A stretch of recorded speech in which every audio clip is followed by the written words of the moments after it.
Yeah, I started. Cool. So this is call number 8. Hello, everyone. This is call number 8. It's EOS Constitution call. Hey, And Justin. yeah, and we have right now many people on the call. Actually, it's pretty active. So we got discussion in making some changes and better suggestion how to build EOS Constitution, EOS Community Constitution.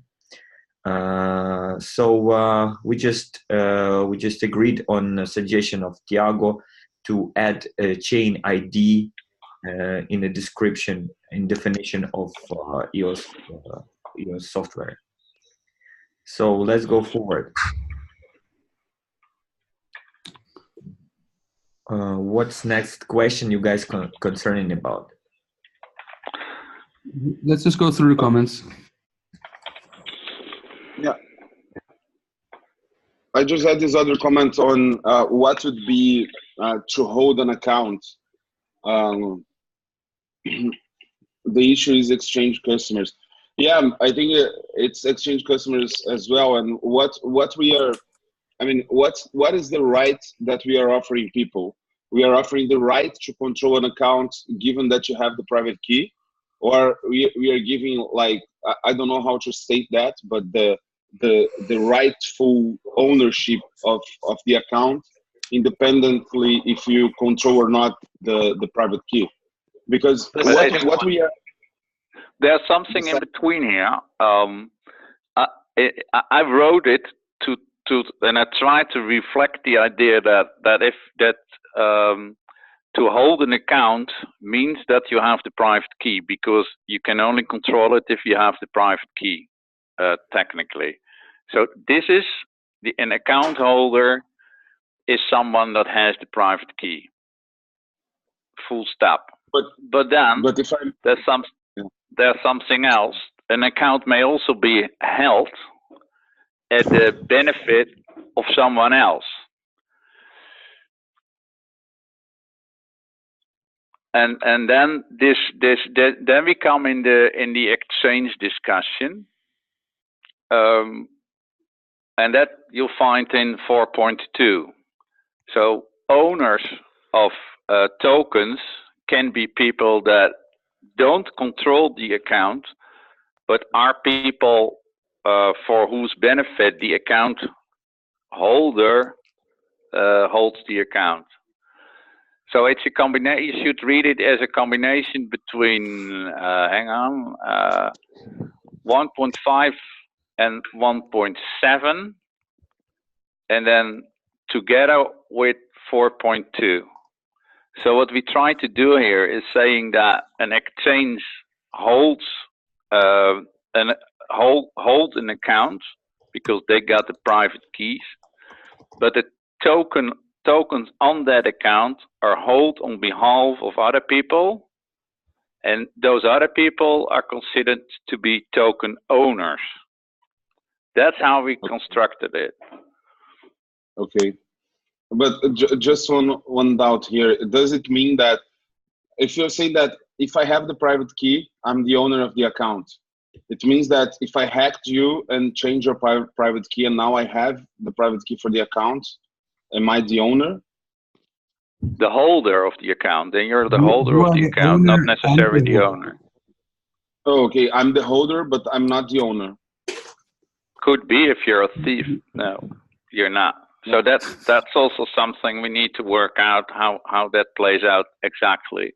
But this is so we purposely made a distinction between the one that has the private key and the, let's say, legal definition of ownership of an account, which I think in practice makes sense, because people that own tokens on an exchange don't hold the account, don't have the private key of the exchange on which the tokens are registered.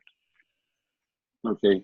Yetzi, I was thinking about this, and maybe we should look at it like home ownership, where you buy a house and you are the owner of record, but because the bank still holds the loan, they are technically the owner, even though you are the holder. Yeah, there's an easier. This is a bit problematic. But this example, because we have specific registers where your ownership got registered. But a far easier example is a bank. If you have a bank account, the bank has the private key to your account, so to speak. They can proceed transactions. You cannot. I mean, you have to ask the bank, please pay this amount from my account to person A or B.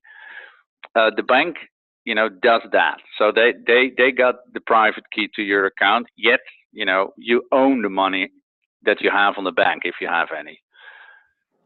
So that's a very easy comparison. I think that'll work fine under all circumstances. So an exchange kind of a bank. Yeah, it makes sense. It aligns with normal speech and how we should look at it from a social society point of view, not strictly legal. Okay, so this allows block producers or the governance to change the holder of the account, considering that the holder may not be the owner at some point in time. We are talking about this kind of article here. That's basically my doubt. I know that's been a huge thing in the governance discussion. If block producers are allowed to change private keys, in my view, that's a pretty difficult discussion, and I think it's about it's exactly where justice meets the blockchain.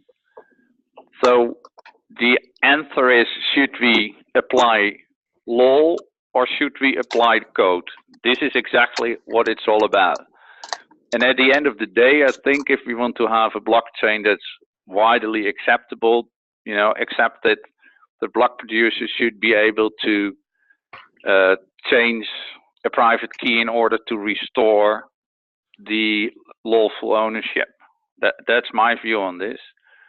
That it should be done diligently, and they should take all kind of precautions not to reward any scam of any kind.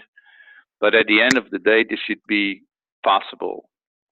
This is law over, or maybe justice. Law is so technical. It's like justice should reign over techniques. And this is where this, if you want to know, Thiago, this is exactly where this block, this governance, this constitution stands out from a few of the others. Yeah, I think that is the actual discussion, right? Because I'm totally pro when you have a clear violation or a clear theft that you can prove it technically. I'm completely pro changing keys, but once you do this on not technical basis, and I mean by technical, I mean if someone can prove the ownership of the Ethereum account that registered on the ICO, this person should be or is the rightful owner, in my opinion, of the account. But else, we are just working with probabilities, right? We are just working on the case, and we can be as arbitrary as any government in the world, and we'll need to worry with a legal system to judge this kind of thing. And that's, I think, is where the concern of everyone comes. And I'm not a Cody's law guy. On the contrary, I'm being vocal on arbitration on the base layer. But I mean, that's kind of the trade-off. And I tend to agree that we should do this when it's clear and technically provable and sound, and everyone can see the proof of ownership. But Otherwise, I really don't know how to act. I tend to think that we should have mechanisms to prevent this kind of theft, like some multi-sig or anything like that, that people should opt to that. Because it will be really hard to prosecute this. I mean, being pragmatic, if someone steal my account, I have no idea where this guy is from. How can I prove it beyond doubt that I'm the rightful owner of the account? You can prove by your private key. Sorry? No, I fully agree. It's difficult. However, if you look at the I totally agree. So it's a very sensitive subject, and it should be, because we're talking about the blockchain, which should be safe for everyone, and that would mean, you know, if everyone would take care of his or her private key in a good, as you know, as would be as cautious as they should be, there shouldn't be a problem. However, you know, if we are to apply justice, we should do something about people getting stolen. So that's the other. I don't think we have much of a choice. I wouldn't say we have much of a choice here. So let's just today there was a Cointelegraph article about 16 million Ethereum being stolen. $16 million worth of Ethereum. Really? Just in the past couple of days.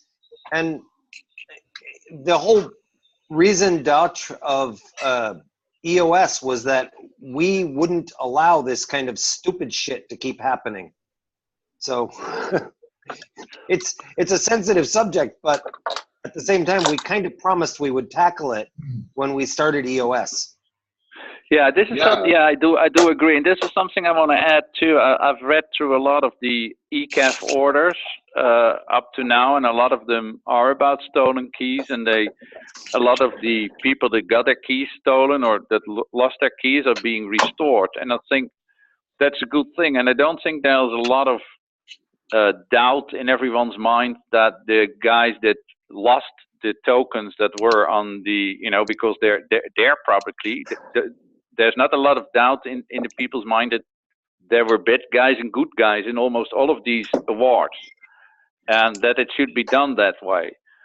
There's all kind of technical issues, of course, because if the 17 million Ethereum was already transferred to a third-party account in good faith, you know, someone just bought them, then and the account that lost the private key was depleted, yeah, then it's bad luck, I guess. You cannot get the tokens back from someone that got them in good faith. This is all something that should be kind of developed in the jurisprudence, like the court rulings. They should address all these issues and come up with some kind of way to look at that and apply a system that at the end of the day will give us the means to decide what to do. Yeah, and in the end, just an example here that came to my mind right now. Let's say, for instance, and I think the promise is that we can revert situations like lost private keys or even a hack. If you're talking about Ethereum or Bitcoin, even if you know it's a hack, you cannot do anything because it's on the blockchain. No one can do nothing about that. But just imagine one scenario. We are not doing I don't know, an after X factor or after the thing. We're not analyzing things after it happened. But we could, with EOS technology, we could allow people to say, okay, I want to register. I want to say that I am Thiago, and I will give you proof of it, and I will do my KYC or anything. And for that, this can be a service of the blockchain. I will be able, doing a 2FA or responding to an email or publishing posts to social media or anything, I would be able to recover my account. I would be able to say to block producers, okay, I registered with you, saying that I am me, basically, and now I'm asking you to change the private keys, and I'm giving you this proof of being this person. So please change my private key. We can do that if someone is hacked and their tokens are staked. Before they unstake, the person can come forward and say, I registered, this is my account, I want to recover it. So this is what EOS allow. And this seems to me less controversial than, because I totally agree, and I'm pro justice. But the thing is that, and I think that the FUD comes from the fear of abuse of justice, which is what blockchain is meant to do in the first place. So I think we are in this position where, okay, we know that the bad thing about the current system is that you can have arbitrary decisions that are not fair, and they're made in the name of the justice. So we do something that code is law, and there will be no arbitrary decisions. And we are trying to, okay, it's not good to go either way. Let's try a third way here. It's not code is law, because this can't work. It's too unsafe. And it's also not like a government dictatorship, because what you can do right now is basically that. You can, if someone is powerful enough, you can, I mean, depending on where you are, you can make things unfair. So I don't know, just. So what you're suggesting right now is like an opt-in to with KYC to get arbitration that can prove your ownership then? Yeah, it will be something like that, but obviously written in more lawyer terms, to say, okay, block producers are allowed to change keys, but what would be the specific conditions under which this would happen? Yeah, but that would be for arbitration. Yeah, we can leave it open. Okay, anything that arbitration says, we will do. Or we can do something that, okay, there are limits to arbitration scope. If someone, yeah, I mean, we're suggesting different forms of arbitration forums, and one of those arbitration systems would be able to suggest then a system like that, and then people could opt into this, right? The problem that I see here in the first paragraph is like the difference between account holder and owner. And can you scroll up, please, Dimitri? So that basically I don't control it anymore. When somebody steals my private key and changes the private key, right? Then I don't control it anymore. But am I still the owner then? That's I think where no, Martin. Martin, in such case, when you send your assets to exchange, to centralized exchange, you sign a contract that they doing what they want, and they hold it for you. So if something happened with the exchange and some kind of EOS or Ethereum, whatever, stolen from exchange, they taking responsibilities about that. So if someone we're talking about something, it's not a problem.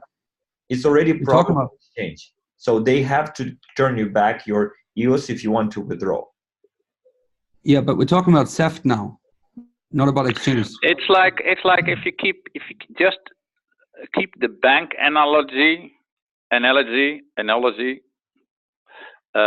It's easy if you bring your money in a brown bag to the bank, and you deposit it on your account, and your account gets stolen or hacked, and the money's gone. You're not you don't own that money anymore. But what you're saying here is the account is still there. It's not the money that's on it, but it's the account that got stolen. Yeah, I think you're entitled to get it back, but technically you don't own it. Anything that gets stolen is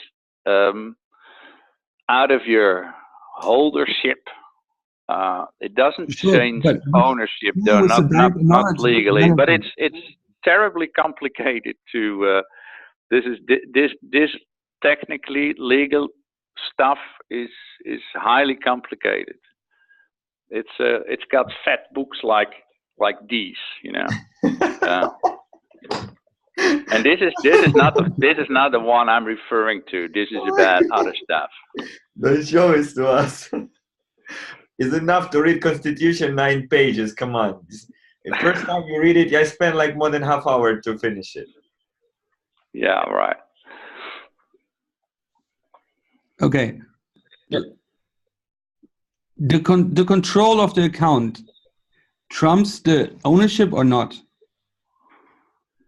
That just depends. If you hold an account and the tokens on it, you hold the tokens on your account for someone else. Sure. Then And then the somebody owner hacks of the me. tokens is that someone else. Sure. But when somebody hacks me, changes the permissions, are those still my tokens? Or am I, like, the moment I lose the control, am I losing my ownership? Martin, I don't think so, but Martin, if you own a car and somebody steals the car, and you can still show emails when you purchased it and so on, you can prove ownership. Yes. Even if you're not in possession of the car. It's the same with tokens. I had a contract with the exchange, but my tokens were stolen from the exchange, or the exchange went bankrupt. I feel that I am owed my tokens back, even though I technically wasn't the owner of record because they were on an exchange. Yeah, so that's the thing. You should like send this email. You should have some kind of contract saying that you are you, and what's the proof that we will request for that ownership? Because I don't know. I understand that depending on what we answer right now, we will have these thick books that Yahtzee just showed us, just to regulate how theft process should go on EOS, and we would have an arbitration that is a judiciary, and we'll have to build this bureaucracy that in the end we don't have to. ECAF has to. We don't have to. Okay, yeah. But I mean, I still want this thing to work. So if ECAF doesn't do this, we should try another ECAF or something like that, right? Yes, we should try another ECAF. Good suggestion. But I mean, I think that's the basic controversy right now, right? And this is the discussion. What's the limit for this? I know that you're trying to make the FUD people happy, but they're not going to be happy no matter what we do. So we should just try to make the people who want rule of law happy and leave the Bitcoin idiots to themselves. No, I'm actually trying to be happy. I'm half libertarian, half communist. So many of us are. That's fighting Marius. Yeah, no, but I think my libertarian side says, okay, we should avoid arbitrary decision and concentration of power at all means. That's what blockchain is about. It's censorship resistance and etc. And this means we are not concentrating power to someone to have a discretionary decision on, or a somewhat discretionary decision on anything. On the other hand, I really understand that we need some kind of oversight. And the thing that with this constitution, we try to decentralize power. So we say that ECAF is not an organization, is a system which can consist from different organizations, many different decentralized organizations. They can compete as a market between each other, and who is the better, the market will decide. So people will choose those who work in this better and in compatible price. So they can people can afford their service. That's what was our intent. Yeah, and about libertarian, I would love to see as much freedom as possible. But if you have rules, if you don't have rules, there's a lot of freedom, but a lot of power too. And that power will be in the hands of just a few, namely 15 block producers. 15 active block producers could basically do all they want. I mean, I would call that a extremely, for a libertarian, one of the most dangerous developments of the blockchain. That so much power in so few hands. And I would agree. So what you do is you kind of we do build in checks and balances in order to ensure freedom for as many people as possible. And that's why we don't need ECAF, but we need someone that says to the block producers, don't annul the voting system, don't raise your pay to 3% yearly inflation, don't do this. I mean, you know, they could do basically anything. We need to counterbalance that power. So from a anarchist libertarian point of view, we're trying to balance the powers rather than introduce power. All the other blockchains that don't have a checks and balances in place basically tell the block producers, the 15 that are all kind of controlled by a few big token holders, you know, the chain is all yours. Go on, do whatever you please. Yeah, this is a more democratic solution, and one that you could really defend as a libertarian.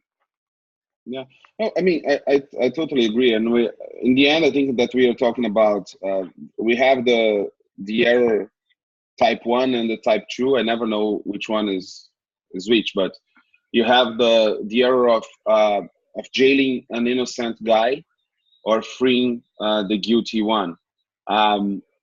Libertarians are generally worried about you cannot jail the innocent.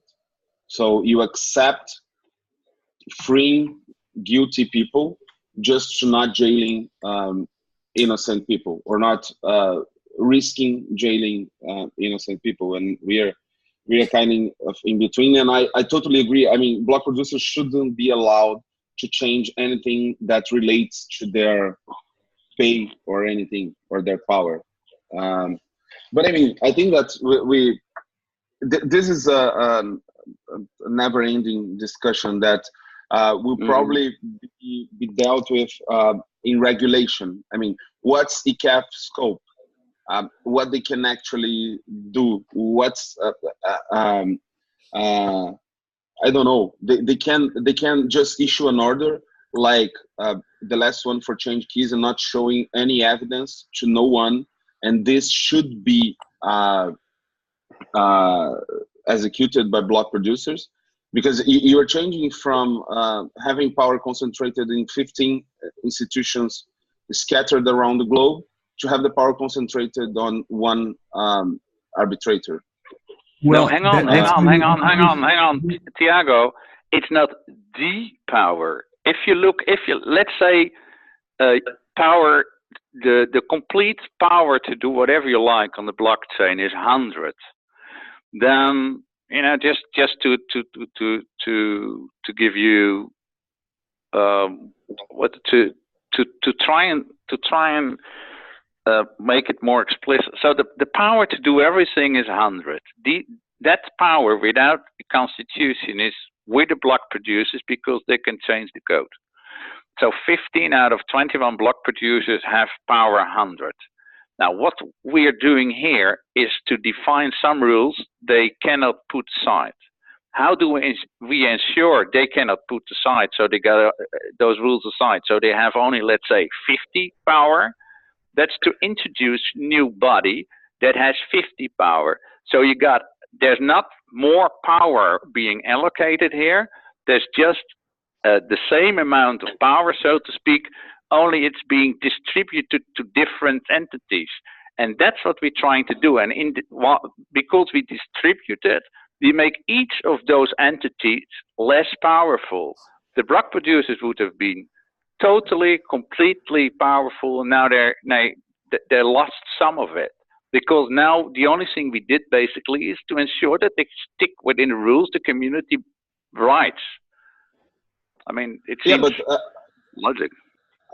I agree, and I think it's logic, but I think that the only way to do this actually and actually share the power is to do something like, okay, you have the pseudo multi-sig will include like a few arbitrators itself, and then you have this kind of power shared. I don't know if we are willing to do that, but and I'm just exploring options here, but if we are talking that the power in the end will remain with the 15, because anything that's signed by 15 out of 21 block producers will pass, and it's independent of what any arbitrator says. And on the other hand, if you just have like a signature of ECAF to change the private key, you're concentrating the power on the hand of one person or one institution. Or in specific circumstances. Okay. Yeah. I think I do agree you concentrate the power to one person, but that's only the decision to decide who owns the tokens or who owns the account. So that's a very limited scope, and that keeps getting confused. It's like, like saying, it's like saying that a judge in my country that is allowed to make decisions in labor disputes suddenly has a lot of power. No, it's the legislative, the people. We as a people, we make the laws. The law has the power, and the judge is there to uphold it. I think that's not a big power, because if we were to change the laws, the judge would make another decision. But if the judge wouldn't be there, all the employers could fire their employees at will. And that's not what we want to have as a society. Yeah, and I agree. So just to give you an example from Brazil, we have this law, and it's not. I know it's not common around the world, but you cannot go to jail if you are condemned by one judge. On the first instance, you never go to jail. You can only be arrested if you are condemned by a court. You must have the second degree of jurisdiction, I think, in order to go to jail. So you ensure that in order to jail someone, you have to prosecute him on the first instance, and he have to be condemned there, find guilty, and then you have to prosecute him on the second instance in a court, and more than one judge will judge the case, and then if he or she's found guilty, he'll go to jail. I'm not saying it's a good system. It's not. We have a lot of problems because of that, and corruption spreads because it's hard to hold people accountable for what they do, and that's the problem that I think that you're trying to solve here. But it's just an example of how this goes. And I think that we kind of agree in spirit and on the general things, but this is more, I understand, about regulating things. Okay, what's the scope? What conditions must be met in order for you to issue an order? So an arbitrator cannot just issue an order. I don't think that this should be allowed. I mean, it shouldn't be like one page saying do this. It should be something that is based on proofs, and it must be some argument there, in my opinion. Or something. Diego? Oh, sure. But if the arbitrator were to let's forget about ECAF for a minute. Yeah. Sorry, David. Let's presume we would put in here that all disputes were to be overseen by the ICC, the International Chamber of Commerce. If they were to issue an award without looking at the evidence because someone paid them, this would mean that like a huge worldwide operating organization with a good standing would become liable as hell because they just did that. So it's also about trust. So I put in the Telegram group the suggestion that we should remove ECAF from this from the transition article for now, or from the transition article, for a very simple reason. Not that I don't trust them, because I think they're people of goodwill and they do their best. So I'm totally, as Justin put it, agnostic about them. I mean, they should get a better chance to do whatever they were doing, and maybe it's growing pains and stuff like that, and they didn't get a chance.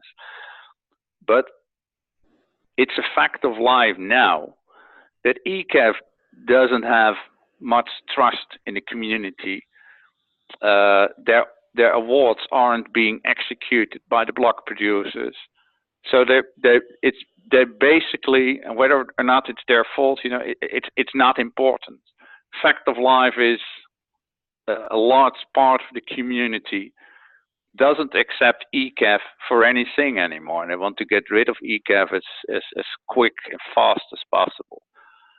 And that's why I suggested in Telegram to put, to name the ICC for now as the default arbitration provider instead of ECAF.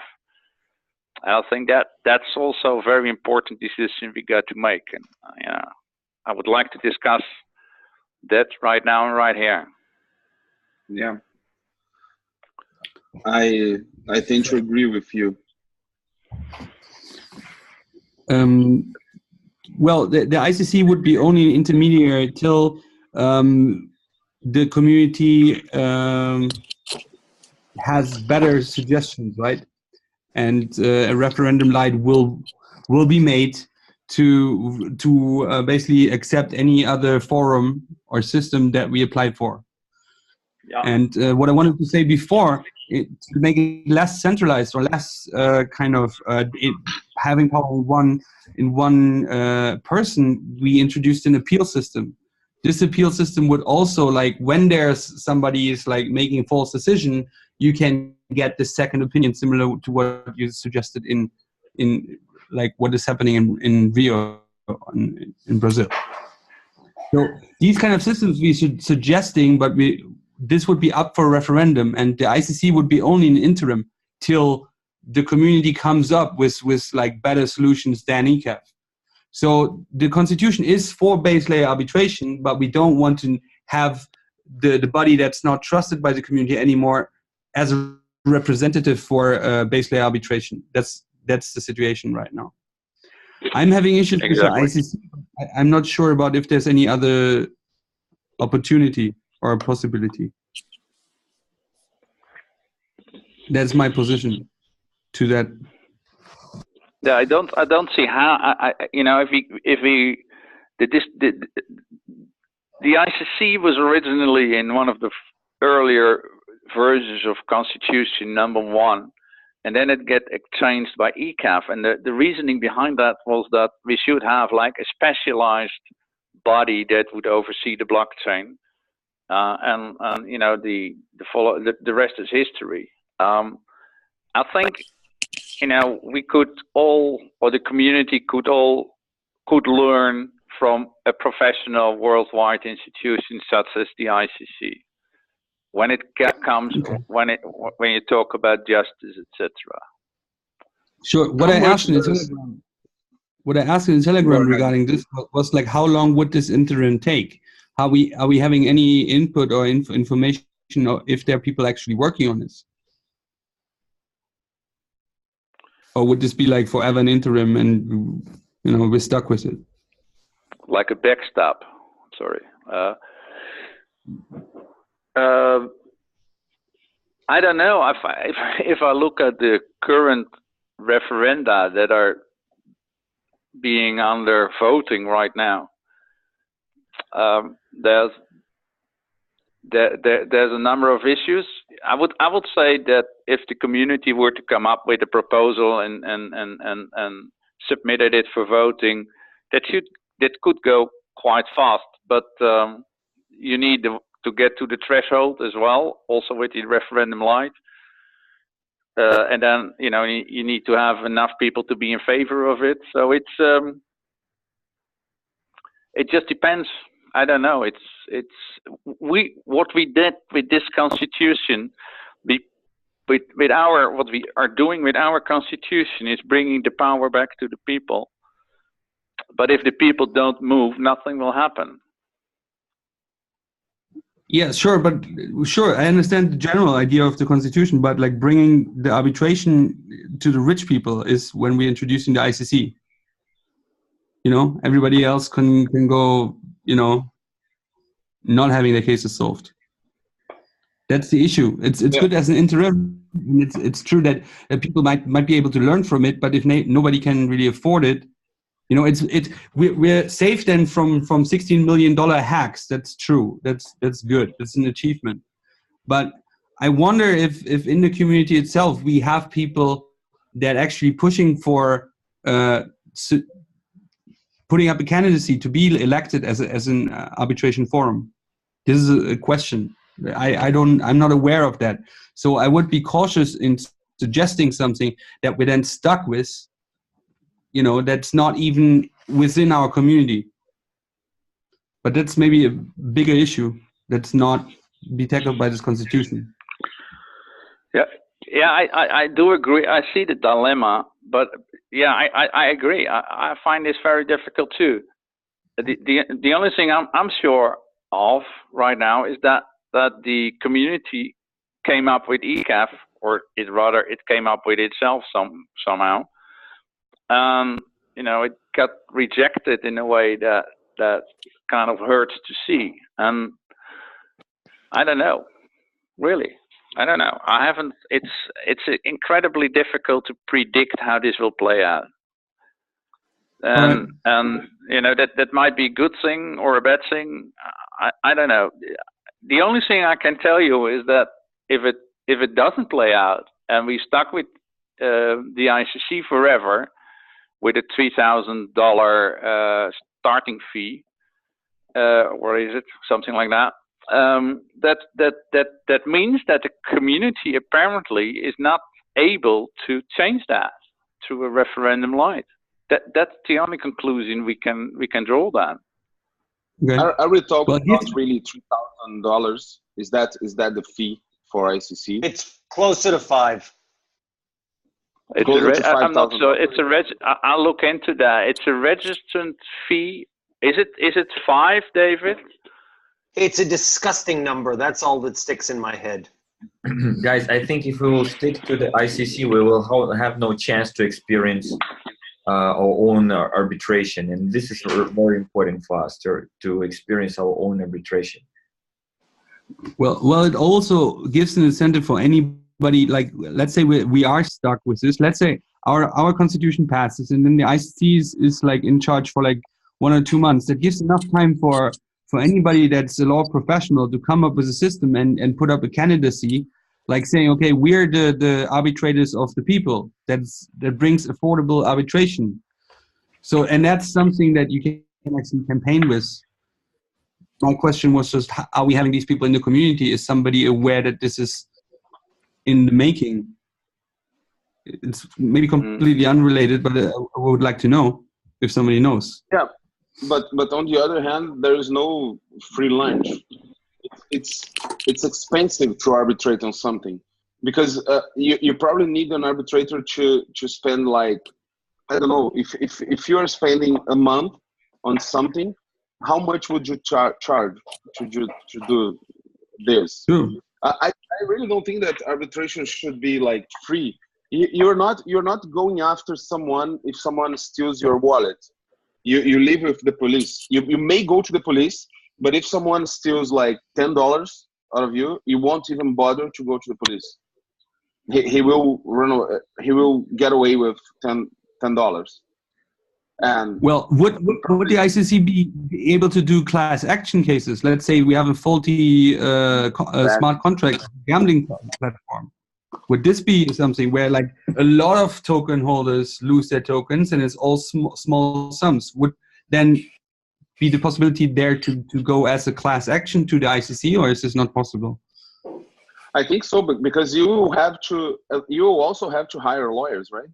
I mean, I just sent the total ICC cost calculator I found online with an international arbitration attorney, and it says that they got the estimate total legal fees per party at 500,000 US. So that's insane. A full blown for the ICC cost, a full blown procedure will cost you around something around. For this cost, you can teach, I think, 5,000 people in Africa to be arbitrators. yeah. But okay, but please look at it. It's a 200,000 US claim. So, anyways, I'll look into that. But it's the issue. There's no such thing as, I know there are probably slightly cheaper arbitrators in the world. So we could also do that. About arbitrators, I mentioned before, and I just invited to the call. There is a blockchain arbitrators, and there is a kind of different companies like legal nodes. I found these guys in Ukraine, and they do a platform for arbitrators around the world. Mm-hmm. So you can see on my screen right now. I'll share the link right now. I'll share in the chat. So choose a country, and there is different countries: Malta, USA, Switzerland, Cayman Islands, Estonia. So the people just registered in their website to be legal representatives, attorneys. And I suggest these guys, and I talk to them to study EOS. They study EOS right now, and I told them maybe you can be your kind of lawyers can be arbitrators in future in EOS. And this is not only one project like this, I think.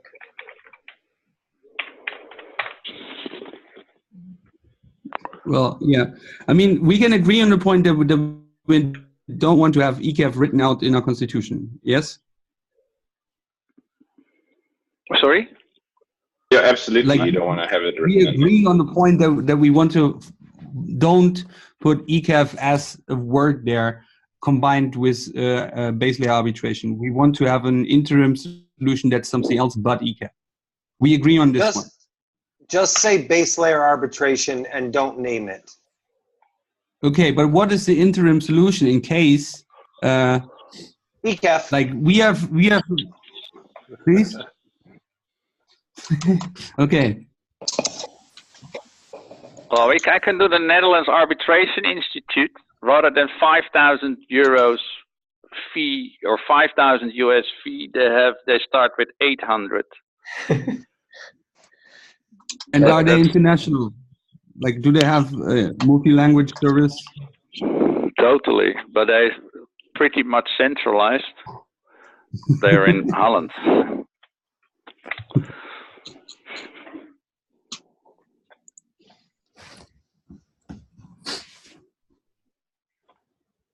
It's hard to say. It's hard to say. We have to experience something to say something, because if we won't experience it, we will never know. Mm-hmm.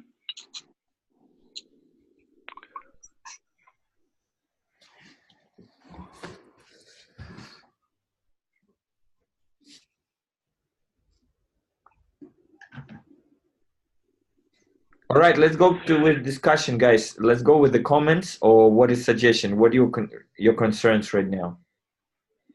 Let's continue with the comments. I think I think we should put it to a vote whether we put the ICC or no interim. We agree already. As far as I'm concerned, ICC is the equivalent of no interim. Yes, but it forces that to come up with a better interim, and it forces people to get together their ideas for alternative arbitration forums, alternative solutions. Like, there are a lot of people that scream free market arbitration, right? There must be somewhere, and they must have any plans. I'm about to stick with the arbitration on chain, but make it tools for this. Like, people made it tools for voting. So is there a possibility to make tools for arbitration or arbiters, make it possible to do it on chain? No, the automating justice has been the wish of many people for decades, and it didn't work. So it's not to be automated right now. We cannot promise that to the community.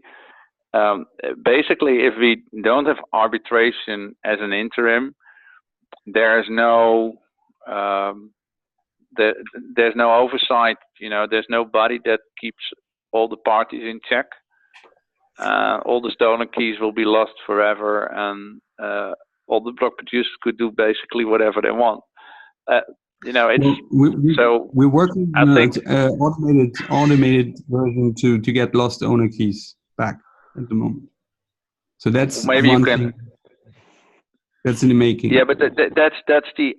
I agree that we could introduce, but not in here. But the community could at a later stage introduce like systems that allow for identity management and like that, prove that you're the rightful owner and automate that sort of stuff.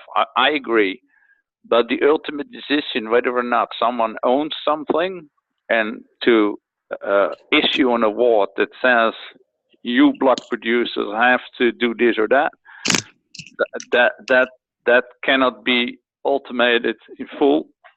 And not yet, at least. So we just cannot say that. If we don't have any arbitration in here, then that would mean this is a contract. So all the parties could go to their local law enforcement, to the local courts. So I'm pretty much in favor of having at least some temporary institution that keeps everyone in check. And the blockchain lawyers you distributed, Dimitri, they're kind of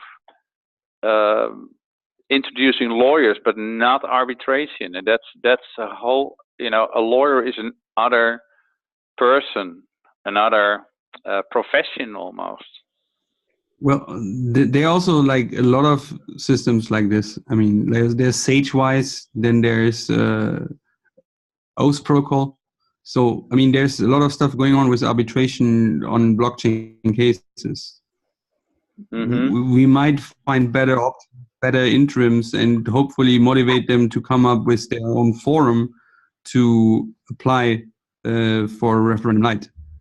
But this would be another initiative, I think. I think that we need to build kind of system which will incentivize to grow own arbitrators. You need to make an environment which will be friendly for arbitrator to come to the market. Yeah, and that's why they can apply for CDF. This is not the scope of this of this constitution right now to build a system to incentivize people to train arbitrating. It should be additional document. For sure, it should be additional documentation. Should be another code. So that's why I'm calling you guys.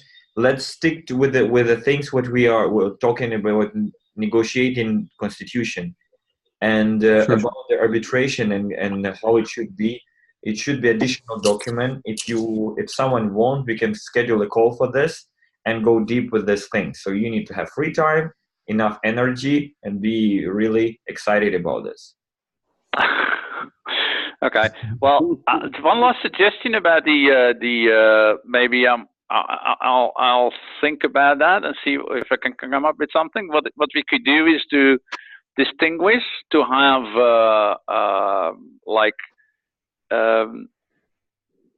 the ICC for any claim over 10,000 euros or something, and any claim below that, we could try and find on the internet something that worked better, you know, for now, for the interim.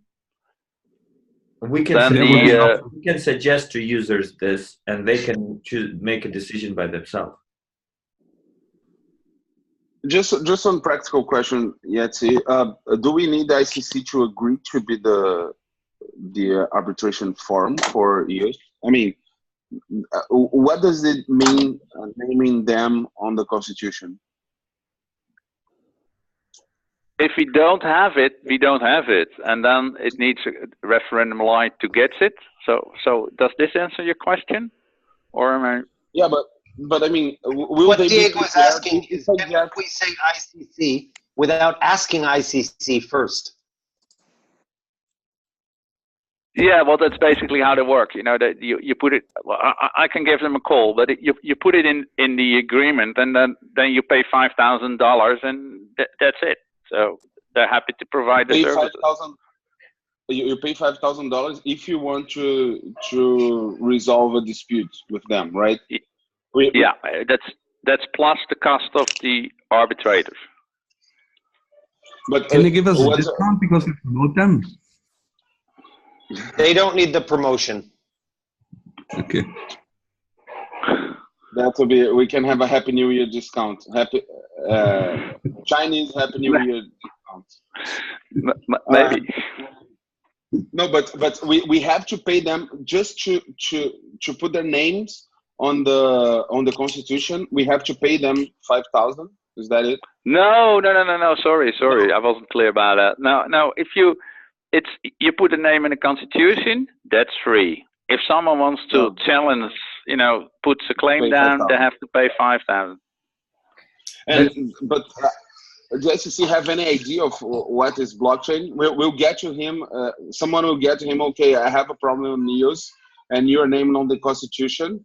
And what will they say? How does that? Do we need to say, okay, do you know blockchain? Can you study this so that you may have a market here? My experience is they will charge us for their study. I agree. Every single fucking case. They will charge us an hourly rate to study.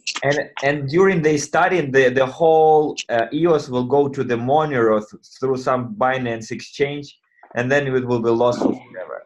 So guys, there was kind of these cases before, and let's be serious about this thing, because there should be deal on chain, pretty fast execution, frozen. Okay, before we give all the stuff to the money to the ICC, why don't we create a fund for arbitration, and that's controlled by, let's say, the block producers,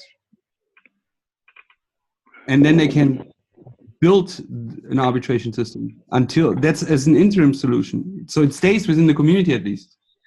Yes, I agree. They need money. If you need something to build, it should be money over there. Then the service. Like I have a problem like spending money then on the ICC when right now the only reason ECAF failed is because they're underfunded, and now we're suggesting something to feed somebody outside of the ecosystem. That is something that. I'm about to build ECAF, different arbitration systems in Ukraine, Africa, and in other countries, which still developing countries, to save expenses, because there is a lot of talented people. And do not pay 5,000 to someone, because it should be on chain, guys. We're talking about arbitration on chain because it should be base layer arbitration. That's our intent from the beginning. So let's. Why don't we? why don't we build a bounty system that people can, if their case needs to be arbitrated, then they say, okay, this is a bounty if you arbitrate my case, and then people in the community or without the community can go and get Martin, it. We're talking about base layer right now. That's a proposal for referendum light. That's not something that goes in the Constitution. Okay. That's a good proposal, and I think somebody should put that referendum up. But that won't solve our problem for base layer. Guys, I would like to change topic because we'll stock it for forever. So what is my concerns, and I have one concern till now, is the threshold. Does everybody agree about changing the topic? Or are we having centralized Dimitri? Because we're really stuck on it. We're really stuck on it. It's I months. would like Dimitri to be the final arbitrator. Okay, there's a lot of applicants. Thank you. I can deal with all cases. Yeah, he'll do it for everything, and he will charge $5 and not 5,000. Oh, right, well, I got maybe an alternative, guys. I mentioned WIPO. You heard about WIPO? Never heard. No. That's the World Intellectual Property Organization, and those guys are far cheaper. But I'm not sure if they're up to do anything on this blockchain.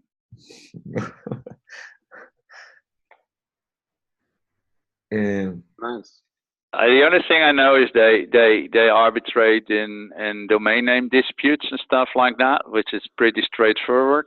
But if there's any organization that's worldwide, is not for profit, it's kind of cheaper. I think you pay only $3,000. I'm not sure, but it's at least far less. Maybe we can phone some headhunters and get some professionals couple from there and get a call with them and dig them, grab them, and bring them to the EOS. How about this? No, let's That's really what ECAF was doing. What ECAF did? That's what ECAF was trying to do. They were trying to get funding to train and bring in professionals to build a system to train new professionals, i.e. they were trying to bootstrap the system. And Yetzi, you said they're only $3,000. You realize that's like 3 months' salary for me in the Philippines. And for the average Filipino, that's a year's salary. Yeah, I know it's a lot of money, David, and I fully agree. I think but ECAF also asked for, I think, €500. Yes. So that's again to bootstrap the system, not to charge individuals for cases, but to bootstrap the system. Well, if you have a professional looking at it and you pay him $100 an hour, maybe a bit less even, but even a simple case would cost you around 4 or 5 hours to do, and that's, I don't know. I told the ECAF guys. I'm a cheap bastard, so I'll drop it. I think but we really have to stop talking about ECAF right now. We're never going to finish this constitution. Yeah, I don't want to talk about ECAF, guys. We had lack of profession to talk about this. We need to have someone on a call from ECAF. Call Amy from EMAC or talk with EMAC guys for at least. But we need to have some from that field to talk about this. We don't know anything about this, so we can. No, I do agree. We can. But I know one thing, Dimitri, and I'm a bit supported by Justin in the Telegram group, that if you put ECAF in, this our constitution is probably dead in the water. Yeah, agreed. Yeah. I was only opening this discussion because I'm not cool with the ICC as an interim. Okay. So okay. I agreed. Me neither. So then we change the word ECAF with the arbitration system. Okay.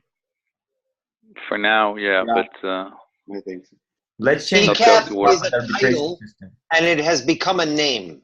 We need to remove that and use a different title. So let's just call it base layer arbitration. Right. Because that's what we're really discussing. Not ECAF, it's some another name. You can call it another name. So So when people read it's called a base layer arbitration forum then. So we agreed to replace the ECAF with another name. Yes. Everyone about this? Yes. Oh, listen, you the WIPO fees are only €1,000. But I'm not sure if to do anything else than intellectual property. I would suggest that I would love a market for dispute resolution, but I would suggest, I agree with Dimitri, we probably will discuss the rest of the constitution in less time than we are discussing this, and maybe get to a conclusion. But I really think that arbitration is a topic that would deserve like a lot of interactions. We can try to write things and options and see what people agree with, because I really think that people should have options. Okay, you have option 1, no base layer arbitration. You have option 2, you have ICC. You have option 3, we fund someone or a few institutions just to learn EOS and being the arbitrators. Or 3, we can just like randomly select people to judge on cases and be paid for that or something like that. I think we have a solution space that is somewhat limited, and we should kind of try to focus on this specifically on another time, because this calls will be hijacked by arbitration discussion. I mean, that's the way it is. Yeah, right? Agree with Okay. you. I'm about to give green light to as many possible solutions on arbitration. In such case, we will experience all of them and we will find out which solution is the best. So in future, the market and the users will choose the best solution, because we don't know about anything. And if we want to have a call about arbitration, let's call someone from arbitration to tell their experience, to talk about it. And for now, I would like to go in another topic. Everyone agree? Yes. Yes. I do. Can we resolve the previous comment from Tiago that we talked about what control really means? Private keys and create account. It was, control it. What do we need to define this further, Tiago, or keep it like this? My question was about really about how you would identify and consider theft in this constitution, but I think that Yetzi explained that it's possible by doing this. You have holding and you have ownership and you have this on the dispute resolution. So for me, I'm good with what Yetzi explained. Okay. Okay, let's resolve all kind of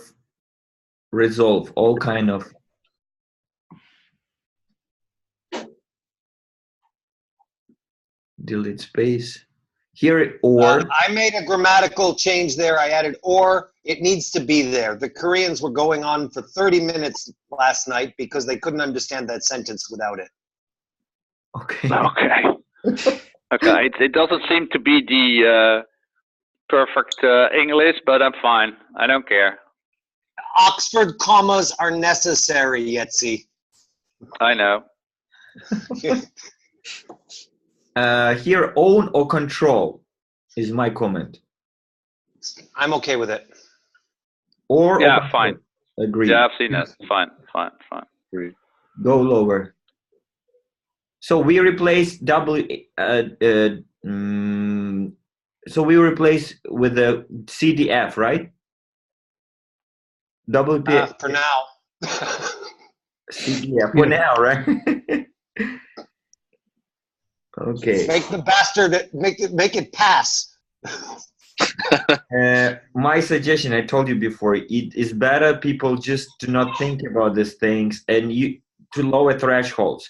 That's also my concern that 15% of voting is too high. Will never get applied for constitution with 15% threshold. We're suggesting a solution. Huh? We're suggesting a solution in our constitution. We need to pass this constitution once and we have referendum light. then we don't have to tackle this.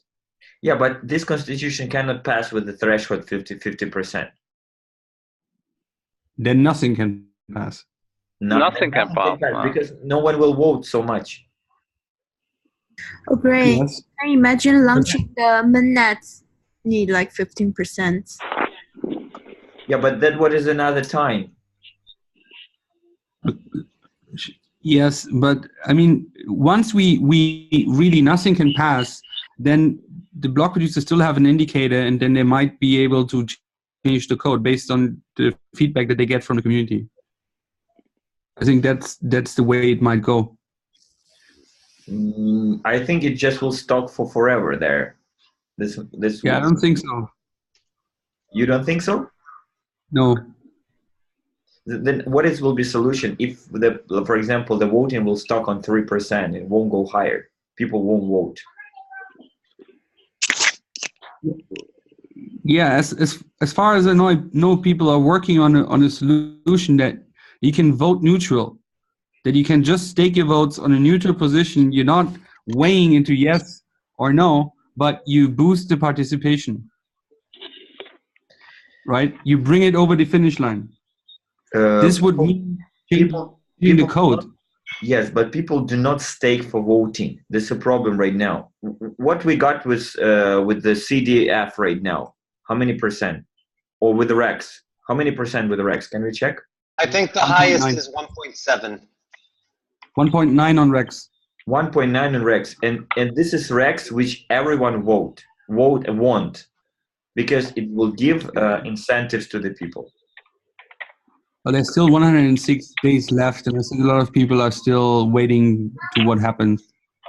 But this is another topic. Let's finish the constitution. I agree with you completely that the threshold is too high. I'm just saying, once there will be solutions to this issue when time comes. Here is comments from Young Greek, and what do you think about these comments?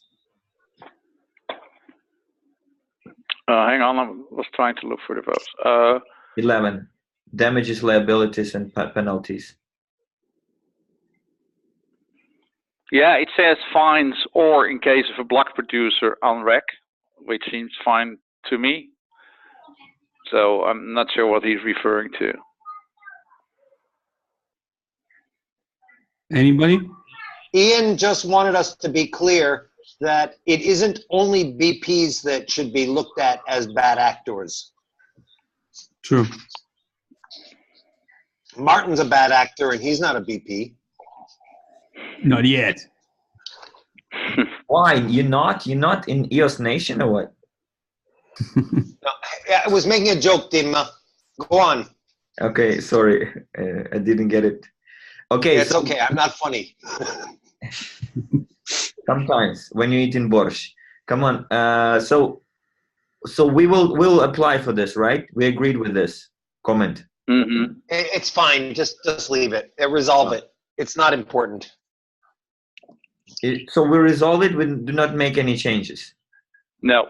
Yes. I mean, we resolve it and don't make any changes. Right. We could put in example in front of the BP, right? To leave it more open. No, it's fine the way it is. Ian just likes commenting. Don't worry about it. He will be much clearer when he wants a change. Like right here, 11.3. Okay. And it seems like a good comment. Yeah, just leave it in. It's fine. Okay, then accept. Yeah. Sorry, accept it. I'm the slowest reader. I'm the slowest reader on this call. Sorry. Yeah, Jetze, it's good. Yeah, fine. Jetze, 12.3. I understood your reasoning for it, but it doesn't say what happens in case of gross negligence or malfeasance or criminal activity. Yeah, I'll.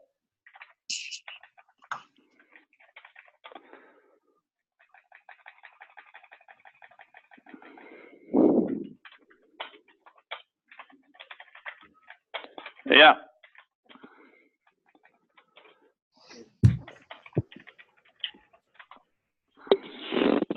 I'll sweeten it a little, but this is Okay. Good. So Dimka, go ahead and accept that. Wait, I'm still reading. Don't. No, Just trust us. this is community call. Come on. No, not anymore. It was a community call an hour ago. Now it's just taking a long time. Now everyone try. So we was talking about ECAF for 1 hour and 20 minutes, and then we're making resolving on the another kind of articles in 10 minutes. That sounds These are good. details. That's yeah. fine. I got 10 minutes on the clock left, so we have to do Okay. all the other articles in, let's say, 8 Okay. minutes. I have to pack. I'm taking a word. We'll never talk about ECAF on the call. No anymore. Accept, please. Good. Accept. No, Yetzi has to go back and fix it, so don't change it. Let's keep yellow. Just keep it Yeah. yellow for a bit, and I'll look over it. Okay. This comment we saw. Yeah, I think most of it. Community referenda. This is what I'm concerned about.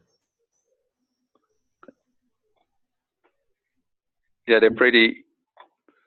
Yeah, exactly. Me too. Because if you put in a referendum light, then they could just some idiot. Excuse me, some I don't know, someone that doesn't like power to be allocated to any, I don't know, may start a referendum and saying, let's, for instance, the second one that has a 1% says delete EOS core arbitration forum. That would be funny. So we have a constitution, and someone says delete the arbitrator, and then it gets more than 3%. But that would affect the Constitution, so it wouldn't affect it. It wouldn't be valid because it's less than 15%. Yeah, you're right. Yeah. The Constitution itself is armed against that sort of stuff. Yeah, you're right. So Okay, resolve 13.1 and 2. Yeah. Agreed. 13.11 resolved. Yeah. Yeah. Guys, let's lower it 15% less and 30 No, less. no, because this affects the Constitution. This is different from referendum light. It needs to be a high threshold. But not so high. It's too high. Too high is good for this sort of thing. It's just Otherwise, for changing the Constitution. Yeah, All right. it would for changing the Constitution only.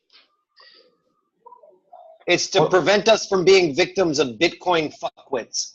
So only me think it's too high. Everyone on the call think is okay. Tiago, Ross. Max, Yogi, 15% 맞아?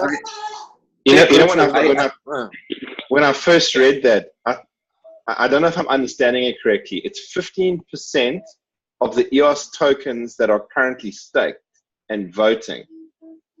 Staked and voting. Yeah. So, No. Okay. 15% of tokens need to be staked. Okay, you need to get the wording right, because when I read it for the first time, I didn't read it like that. Because it doesn't say that need to be staked.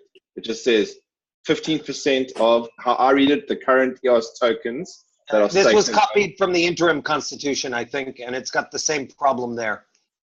Yeah. Yetzi, can we just add the words need to be staked instead of Yeah. staked voting? That's what is mine. Yep, that's all. Like this. Just something here. I think I agree with Dima that 50% is a lot, and I think everyone agrees with that. And maybe we can just like add, okay, if in 120 days you don't reach 15%, you can have like a second round with lower threshold. I think that there are some It makes it easier for bad actors to change the constitution. Okay. Yeah, but You know, my stand on this is easy. If any if the interim constitution we are stuck with now is effectively being exchanged by any of the other proposals, I don't care too much which. If this constitution is being voted in, that means that changes are possible. If it's not going to be any higher than 3%, so we will be stuck with the interim proposal forever. That's the fact of life. So the proof of the pudding is in the eating. We can change this and put in a lower threshold, but if we don't get the 15% for this constitution, what's the use? And if we do get the 50%, it's apparently possible to change the constitution with 50%. I'm trying to make myself clear. I'm not sure if I succeeded in making myself clear here. I agree. I understand. Once you've proven that it's reachable by accepting our proposal, then it's proven forever, right? Exactly. Yeah, but I mean, still, it makes it very hard. So I agree with David to make it hard, but I also want to why is there 15%? Because in the previous constitution it says 10% maximum ownership, and we changed in our proposal right now that you can own 10%, but you can only vote with 1%, right? So this 15% they don't need to be that high anymore. There's no reasoning for this anymore. Because the previous reasoning was only because somebody basically owns 10%, which is block 1, and they don't want to be like controlling the chain, and therefore needs to be an additional 5%, which is then the community, which like basically shows where it needs to go. So we can basically change it, and we might have some bonus point because we're actually improving how the system works. But I won't go lower than 10%, but let me translate for Max, because he's actually has a constituency he's representing. Okay. 지금 뭐라고 하고 있냐면 이 15% 왜 너무 높으냐면 우리 한 사람은 1% 이상 투표 못 하기로 바꿨잖아요. 그렇죠. 예. 그래서 누구 뭐 B1처럼 10% 투자할 수 없어요. 그래서 10%이도 괜찮을 것 같아요. 아, 15%에서 비율을 낮추더라도 리미트 1%를 걸었기 때문에. 네네. 네, 이해하겠습니다. 그럼 동의하세요? 예. 얼마요? 10%. 10%? Okay, he's saying 10% is reasonable based on what Martin just said. 10% is much better. Not 9%, Dima. 9%. Good. Not 9%, 10%. That's what Yetzi wrote, I think. Yetzi wrote. It's not retyping. Okay, let's agree on 10%. It gives the signal. 10% gives the signal. Yetzi, 10%, not 9%. Okay. Good. Thank you, guys. Accepted. Thank you, guys. This is more closer to reality. It's also easier to do the math. No one will make a mess. It's still hard to make a mess. We cannot reach that. What kind of mess you talking about? Mess is right now. Math. Mathematical math. Oh. Not a messy mess. Oh, messy mess. Okay, next one. 13.2. Seems like David wanna go to the toilet. Who's yelling over there? It's not my house. Okay. And it's still awkward, Yetzi. If it's okay, I'm going to make a suggestion on the document. I'll do it later. Yeah, sure. Okay, because it's ambiguous right now. It can be read two ways. Guys, remember that we also need to make all this changes in its translated versions. Sure. Yeah, we should all the changes we make now, we should keep yellow for the Chinese to implement it in their translation. I agree. Too late. They can watch the video. Come on, Marty. That's funny, right? It's really funny. 2 hours video. Yeah. Okay, is the referendum right binding? Do we need to write it that it's It's binding. No, I think that's a ridiculous remark by Ian, with all due respect. Of course it's binding. Yeah, it just resolve it. He's being a dick. He's a nice dick, but he's a dick. Damn, I need to translate it again. I will just translate it to Russian language. I know. What I suggest is if we have few changes, what if someone still remember it? Just do a list of only the changes. Yeah, Oh, Myra, are you volunteering? Myra, really I think smart. Just pick it yellow. Let's pick it yellow. Those changes which we just did it. Let's change this color in the text. Yeah. Guys, I think that Google Docs, they have they log all the changes, so we can check the changes that were made today. You know how to do that? Yeah. Yeah, you can do that. It's in Google. Yeah. It has all the versions, but it's sorry. Go on. Sorry, sorry.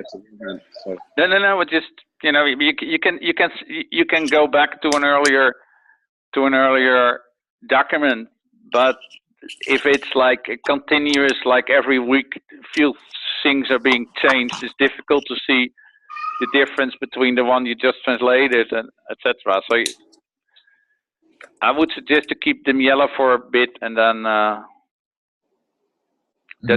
to make life easier.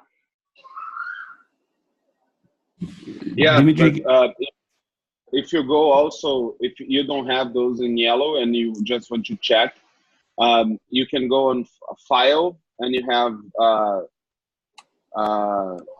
history somewhere here. Yeah. Version history under file, and you can see version history, and you have all the changes that were made by everyone. No, I agree. Yeah, I'll do it later. Yeah. You can just double check there. Oh, so much work. All right. Let's keep doing. I'll keep yellow from now. And just guys, like 2 minutes. Show what we was talk about, where we did changes. I will make it mark yellow. Which article? Can you save this as a new Do that later. Can you save this as a new version before you do this, please? I saved one version before the call. Yeah, no, this one, the new one. Before you go into version history, please save this as a new version, or I will do it. All right. You mean copy? All right. Yeah.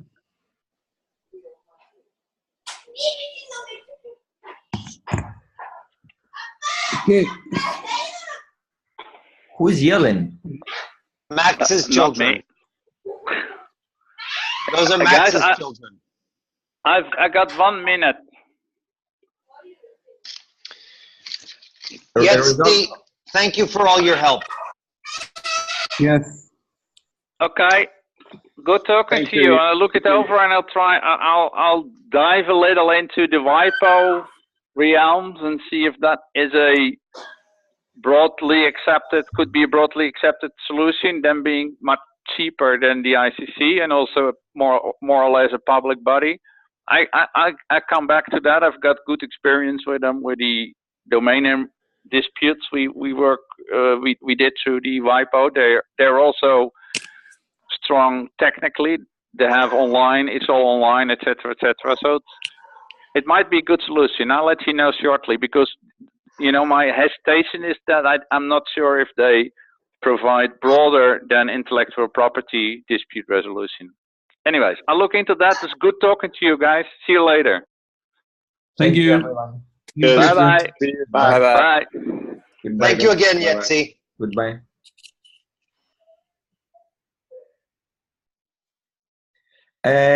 Tiago, you still here? I'm here. Let's make a call, okay? In couple minutes. Sure. Just when you're ready, just message me on Telegram and. All right.